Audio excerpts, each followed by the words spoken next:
हिंदी नीति के GR को रद्द करने के बाद मीडिया से बात करते हुए ठाकरे गुट सांसद संजय राउत ने सरकार द्वारा जीआर को वापस लेने की वजह बताई।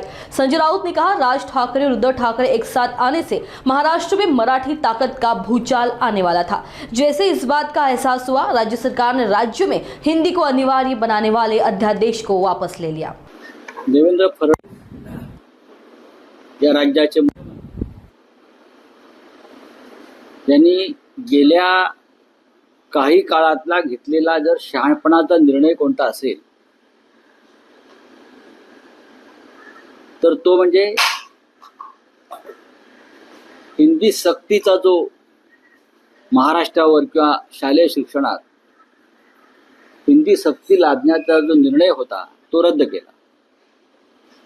महाराष्ट्राच्या मराठी माणसाच्या जनभावना त्यांनी ओळखल्या, त्यांनी बराच काळ खेळ करण्याचा प्रयत्न केला, दबाव टाकण्याचा प्रयत्न केला, गोंधळ घालण्याचा प्रयत्न केला, वेगळे वेगळे तोडगे समोर आणले, पण शेवटी जनता काल रस्त्यावर उतरली। महाराष्ट्रभरामध्ये त्या सरकारी अध्यादेशाची होळी झाली। काल स्वतः उद्धव ठाकरे आणि इतर सर्व घटक, मग काँग्रेस असेल किंवा अन्य पक्ष असतील, रस्त्यावर उतरले, होळी केली। त्यानंतर सन्माननीय राज ठाकरे आणि माननीय उद्धव ठाकरे यांच्या एकत्रित मोर्चाची घोषणा झाल्यावर सरकारनं धसकाच घेतला होता, कारण महाराष्ट्राच्या कानाकोपऱ्यातून लाखो मराठी लोक या मोर्चासाठी त्याच्यामुळे येणार होते। या सगळ्याचा परिणाम झाला आणि काल देवेंद्र फडणवीसांना किंवा त्यांच्या सरकारला हा आदेश मागे घ्यावा लागला। आता काहीतरी एक कमिटी वगैरे स्थापन केली आहे। कशा करतात? आम्ही हा त्रिसूत्री भाषा सूत्र हे आम्ही स्वीकारणारच नाही।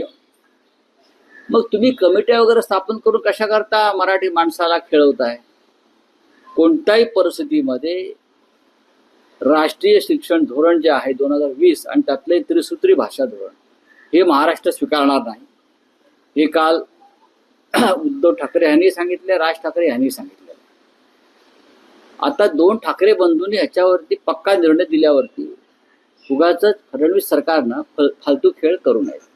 राष्ट्रवादी काँग्रेस पण मुख्य म्हणजे माननीय उद्धव आणि राज ठाकरे यांचं एकत्र येणं हे महाराष्ट्रासाठी फार मोठं एक आकर्षण होतं किंवा ताकद दाखवण्याचा एक मार्ग होता आणि त्यामुळेच हा अध्यादेश रद्द केला, हे मान्य केलं पाहिजे। आता 5 जुलैच्या मोर्चाची तयारी ही सुरू झाली। राज ठाकरे यांनी त्यासाठी त्यांच्या 2 नेत्यांची नेमणूक केली होती समन्वयासाठी। आमच्याकडून सुद्धा आम्ही 2 नेत्यांची नेमणूक केली होती आणि त्या दृष्टीनं तयारी सुरू असतानाच काल सरकारनं हा निर्णय मागे घेतला। पण 5 जुलैच्या मोर्चाची तयारी दोन्ही बाजूंनी पूर्ण झाली। आता हा जो फोर्स तयार होणार होता मराठीचा, त्याचं काय करायचं? तर त्याचं रूपांतर विजयी जल्लोषात करावं अशा भूमिका दोन्ही बाजूंनी आहेत। म्हणजे राज ठाकरे यांच्याकडून सुद्धा आहेत आणि उद्धव ठाकरे यांच्याकडून सुद्धा आहेत। काल माझं राज ठाकरे साहेबांशी बोलणं झालं, आम्ही काल चर्चा केली त्याच्यावर। आज ते नक्की कोणत्या पद्धतीनं करावं या संदर्भात त्यांचं मत देतील।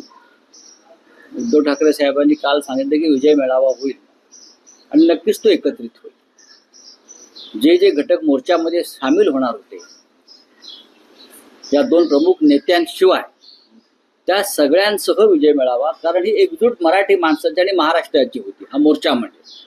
त्याच्यामुळे विजय मेळाव्यामध्ये किंवा या विजय जल्लोषामध्ये कोणालाही दूर ठेवून डावलून, लहान घटक असो मोठा असो, कोणालाही दूर ठेवून हा विजय जल्लोष होणार नाही। तो सगळ्यांना एकत्र घेऊन करू।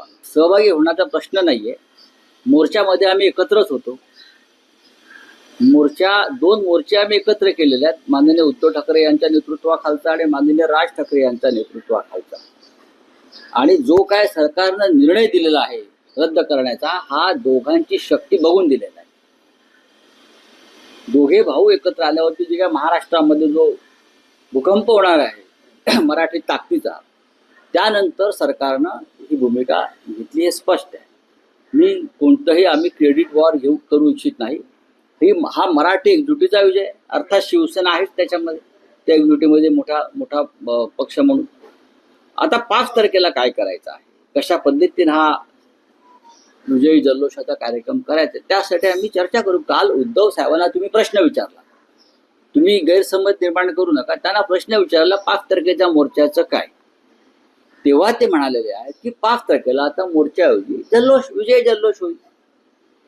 हा एवढा पुरताच विषय मर्यादित आहे. त्यांनी काही त्याच्यामध्ये काही वेगळी भूमिका घेतली नाही. हाच प्रश्न जर तुम्ही राज ठाकरे यांना विचारला असता तर त्यांनी हेच उत्तर दिलं असतं की आता मोर्चा नाही, पण त्याचं रूपांतर हे विजय जल्लोष मेळाव्यात होऊ शकतं.